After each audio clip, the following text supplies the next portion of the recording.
Mas será apenas com esses homens? Essa é a grande pergunta. Foi apenas com Adão e Eva? Foi apenas com Jesus? Não. Daniel não se alimentou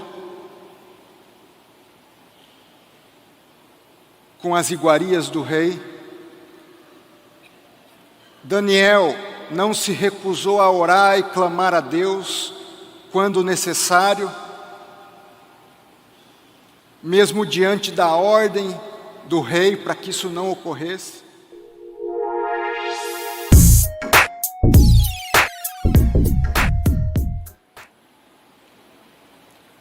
Curioso, quando eu fui fazer a inscrição da Petrobras, era uma fila tremenda na Avenida Paulista. E eu e um outro amigo, há mais de 1 hora na fila, e ele, eu vou embora. E eu na dúvida se ia ou ficava. Aí eu estou pensando em ficar. André, não adianta você ficar que você não vai passar mesmo. Aí eu fiquei.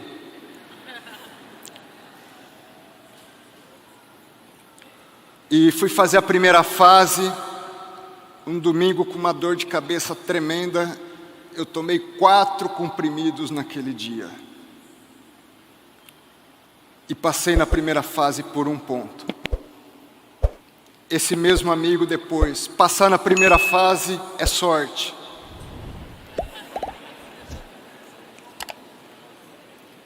Não tinha tempo para estudar, tirei férias, 30 dias, me enfornei na casa da minha sogra, eu ainda era noivo. Estudei de manhã, de tarde e de noite. Passei na Advocacia Geral da União. Não pelas minhas capacidades, mas certamente pela obra de Deus e pela vontade de Deus se cumprindo naquele momento. Critério de escolha das vagas, onde tem seminário. Não tinha lógica.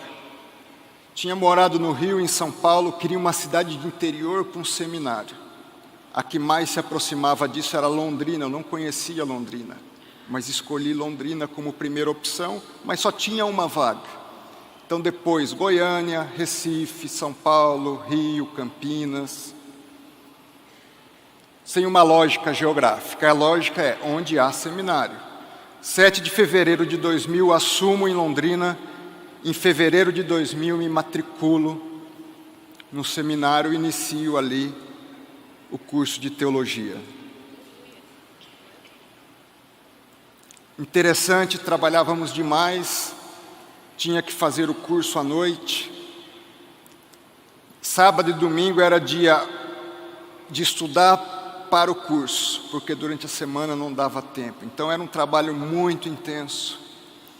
Nós respondíamos em Londrina em 3 colegas por 1/3 do estado do Paraná todo, tendo que viajar em estradas ruins, carros velhos para fazer audiências. E pensava, jovem, segundo concurso da AGU, na verdade praticamente o primeiro, porque no primeiro passaram só 30 e poucos colegas. Nesse nós entramos em 300, a AGU ganha uma nova formatação técnica, mas via os colegas se preparando para crescer na instituição. E eu dizia, eu provavelmente não vou crescer na instituição, porque eu estou focado no seminário. Eu faço os meus processos numa cidade do interior, ninguém vê meu trabalho, por melhor que eu faça, e, além disso, meu foco é o seminário. Não é fazer cursos, não é ter relacionamentos, networkings, contatos, se integrar. Mas numa noite, feriado de 7 de setembro, eu varo a noite trabalhando por conta do acúmulo de processos e prazos processuais que se venciam. E vou descansar só na manhã do dia seguinte. À noite, o corpo padece. Numa viagem de São Paulo para Londrina, de ônibus, Eu e minha esposa, ela grávida da primeira filha. Janei, meu ombro está adormecendo e eu vou desmaiar. Peça para o motorista parar. Eu perdi meu pai com infarto aos 47, e eu ali com 29 anos, me lembrando um pouco daquelas cenas. O motorista para na Castelo Branco, a ambulância vem, medem minha pressão, 19 por alguma coisa. Me levam para o hospital em Itu. E vem um momento de crise da minha parte. Deus, estou fazendo tudo certo. Trabalhador, dedicado, bom esposo, fazendo a tua vontade, cumprindo aquilo que o Senhor queria para mim, que é o seminário. E talvez agora nem conheça a minha filha, que vai nascer. E eu passo a questionar muitas coisas, inclusive por que Deus estava permitindo aquilo comigo, se eu estava fazendo tudo certo. E naquele momento eu pensei, durante um período de 1 ano, refletindo sobre isso, e num desses momentos, lendo Rick Warren, a cada capítulo eu fazia uma poesia, e numa dessas, eu escrevo e finalizo: Deus, durante muito tempo, eu me achava invencível.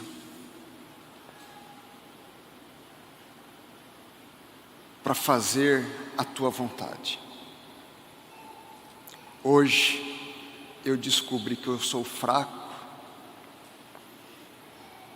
Durante muito tempo, eu me esforcei para escrever as mais lindas histórias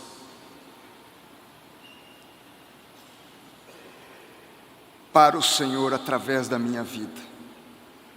Hoje eu descobri que eu não sei escrever. Eu peço que o Senhor, que é poeta e escritor por natureza, a partir de agora, o Senhor escreva as histórias que o Senhor quer escrever através da minha vida, não mais eu.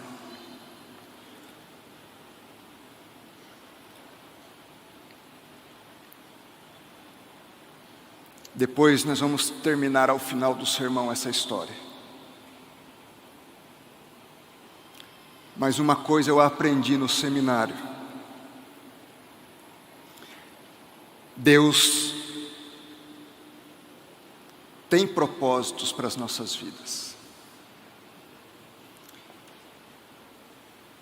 E Deus vai fazer testes de integridade para nos preparar. Parábola dos talentos. 10, 5, 2, 1, 100 talentos. Quantos talentos? Não sei quantos eu e você temos. Mas uma coisa eu não tenho dúvida, todos nós temos talentos. E por que nós temos talentos? Porque nós fomos feitos à imagem e semelhança de Deus. E se nós temos talentos e Deus tem propósito para as nossas vidas, Ele vai nos fazer passar por testes de integridade, para que as histórias que Ele pretende construir e escrever nas nossas vidas se tornem realidade. Primeira coisa, você tem talentos, porque você é a imagem e semelhança de Deus. Provérbios 10:9 diz que o povo de Deus tinha que caminhar em integridade. Integridade é uma marca, é uma característica que fez parte indispensável da caminhada do povo de Deus. Todos os homens e mulheres de Deus passam por testes de integridade. E lá em Lucas, capítulo 4, na parábola dos talentos, Mateus 25, na parábola dos talentos, Deus conclui, através da fala de Jesus: muito bem, servo bom e fiel, sobre o pouco foste fiel, sobre o muito te colocarei. Muito bem, servo bom e fiel, foste fiel no pouco. Talvez sobre o muito eu te coloque. Quem sabe sobre o muito eu te coloque. Não, é assertivo Jesus. Sobre o muito eu vou te colocar. Que palavra maravilhosa. Você tem talentos e você tem promessa de Deus em função dos talentos que Deus te deu. Seja fiel no pouco. Sobre o muito eu vou te pôr. Seja fiel com seu pai. Seja íntegro com seus pais, com seus amigos, no trabalho, ao atender um telefone, ao atender uma pessoa, ao se dirigir ao seu chefe, ao se dirigir ao próximo, nas mínimas coisas. Seja fiel no pouco. O muito eu é que ponho na sua vida. Teu trabalho é ser fiel no pouco. Não espere o muito. Deixe o muito por minha conta. Se é assim, qual foi o primeiro grande teste de integridade? Com Adão e Eva. O que Deus diz lá no Gênesis, Adão e Eva? Vocês têm tudo. Toda essa criação está ao seu serviço. Mas tem uma recomendação. A árvore do conhecimento do bem e do mal. Essa você não deve comer. Porque no dia que você dela comer, você certamente morrerá. Mas aí vem o teste, e vem a serpente. E o que a serpente diz? Adão, Eva, não é bem assim. Deus sabe que aquele fruto, o fruto daquela árvore, o dia em que você dela comer, seus olhos vão se abrir, e vocês serão o quê? Como Deus. Adão e Eva não caíram por causa da vontade de comer um fruto diferente. Eles caíram porque tiveram a perspectiva de ser como Deus, ter o conhecimento de Deus, ter o poder de Deus, ter a onipresença, onipotência. Vocês se igualarão a Deus. Vaidade, soberba, poder. E eles sucumbem. E se eles sucumbiram, todos nós sucumbiríamos. Não culpemos Adão e Eva. Eles são a primazia da criação. Nós também sucumbiríamos. Vem o segundo Adão, Jesus Cristo. Novo teste de integridade. Sucumbiria Jesus ou não? Jesus vai ao deserto, cheio do Espírito Santo. Lá permanece 40 dias e 40 noites. Ao final, aparece quem? A mesma serpente. o diabo, para tentá-lo. E o que diz o diabo? Tendo Jesus fome, Jesus, não passe fome, transforme essa pedra em pão. Que proposta mais inocente. Jesus transformaria a água em vinho, multiplicaria os pães e os peixes. Porque depois de 40 dias e 40 noites sem comer, sem beber, ele não comeria e transformaria a pedra em pão para saciar? Que proposta inocente. Meus irmãos, dia e noite nós somos confrontados com propostas da mesma natureza, relacionadas à nossa subsistência básica. João, José, Maria, Ana, Rita, Antônio. Você tem suas necessidades no mundo. Como é legítimo você ter o pão de cada dia nas suas casas, você dar uma boa escola para o seu filho, você ter um bom carro, você poder viajar, ir até talvez para o exterior, dar um bom tênis para os seus filhos, uma boa roupa para sua esposa. Todos os dias nós necessitamos do pão de cada dia. E a grande pergunta é: o que fazemos para ter o pão de cada dia?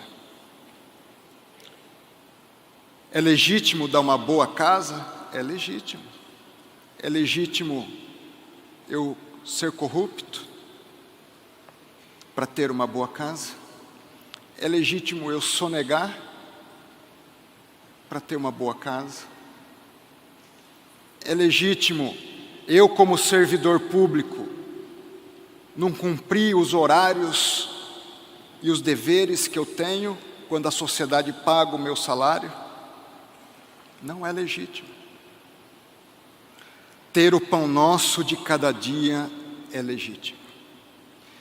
Porém, o que fazemos para ter o pão nosso de cada dia? Primeira perspectiva de tentação e de teste de integridade. Como nós lidamos com o poder econômico, com o poder financeiro? Como nós lidamos com o dinheiro? Se para ter o pão nosso de cada dia, nós temos que obedecer, por mais ingênua e aparentemente legítima que seja a proposta do inimigo, nós estamos falhando no teste de integridade. Jesus diz: é legítimo eu transformar pedra em pão, eu posso transformar pedra em pão, mas não o farei obedecendo a sua orientação. Nem só de pão vive o homem. Jesus responde com a palavra e diz: nem só de pão eu vivo. Jesus passa no primeiro teste de integridade. Em segundo lugar, como seria legítimo nós ansiarmos ter o poder político? Aliás, muitos dos discípulos esperavam que Jesus se tornasse o rei de Israel e tomasse o poder político. Se Jesus assume o reinado, imaginem: redução da desigualdade social, fim da corrupção, fazer bem à sociedade e ao próximo. Que reinado justo! Um reinado justo de maneira sem igual, conduzido pelo varão perfeito.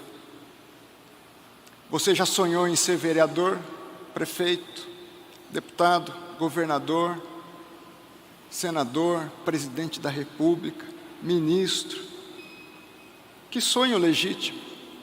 Fazer o bem ao próximo, fazer o bem à sociedade, fazer o bem à sociedade, aos mais necessitados, justiça social, bem-estar,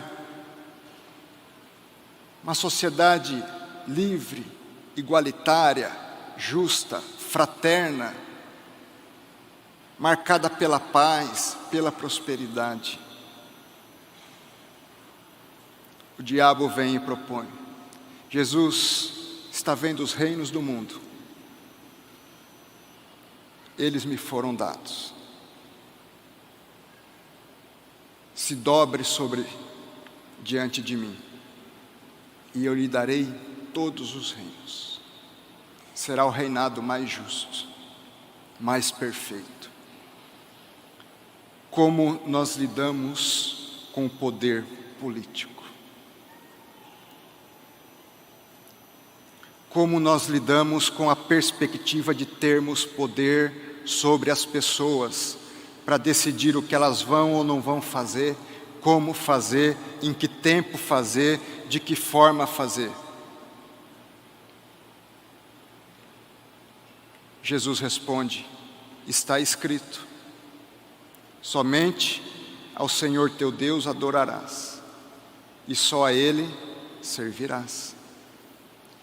Se o preço para eu fazer o bem à sociedade é me curvar a Ti, muito obrigado.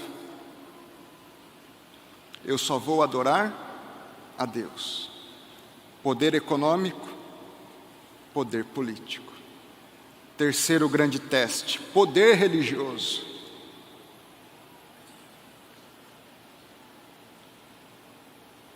Liderança religiosa. Imaginem um pastor se comunicando diretamente com os anjos vindo servi-lo o tempo todo. O poder de Deus se manifestando de tal forma que toda a comunidade pudesse ver e reconhecer que aquele pastor era um ungido especial de Deus. Essa é a proposta. Jesus é levado ao pináculo do templo, o diabo está escrito, e nesse momento o diabo já vem com a palavra: lança-te daqui, que os anjos de Deus virão e te servirão. Imaginem, diz a história que cerca de 40 mil pessoas viviam diariamente ao redor do templo.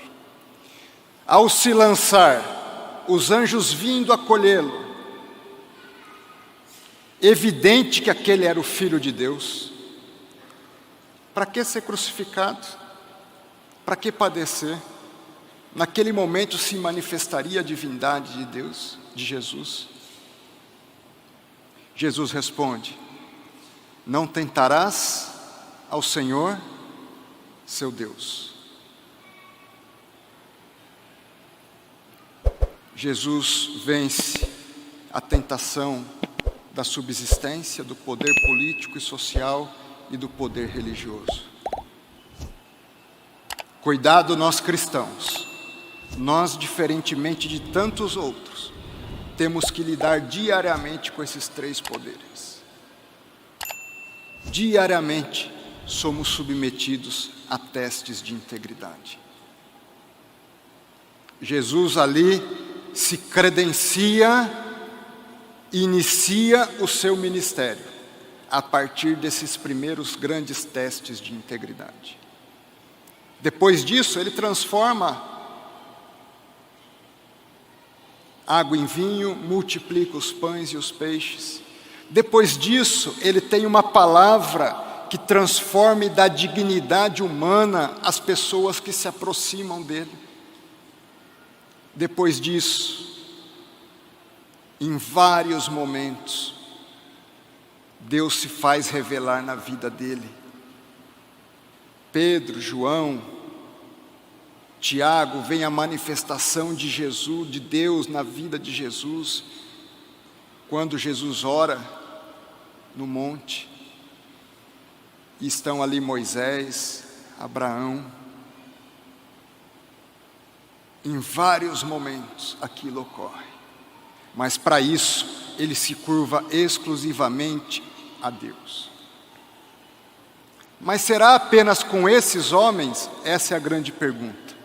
Foi apenas com Adão e Eva? Foi apenas com Jesus? Não. Daniel não se alimentou com as iguarias do rei. Daniel não se recusou a orar e clamar a Deus quando necessário, mesmo diante da ordem do rei para que isso não ocorresse, a ponto de ser lançado na cova dos leões. Abraão, o teste em relação a Isaac, do sacrifício de Isaac.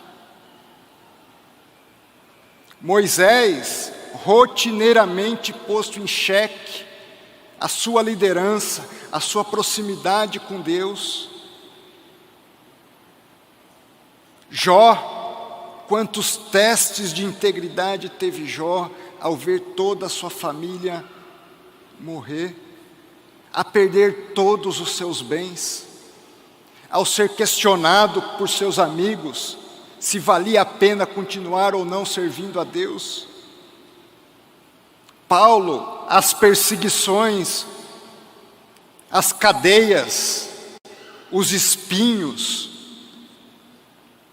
Ana, sendo subjugada, sendo destratada, até que Samuel vem ao seu ventre. João, posto numa prisão, de onde ele escreve o Apocalipse e as revelações. Tantos outros. Esther, quando Mordecai diz: quem sabe, Esther, não foi para esse momento que você se tornou rainha? E você, seja fiel no pouco, que sobre o muito eu vou colocar você. Você pode dizer: pastor, eu sou fraco, eu não sou como esses homens. Esses homens existiram, não existem mais. Deus é o mesmo ontem, hoje e sempre.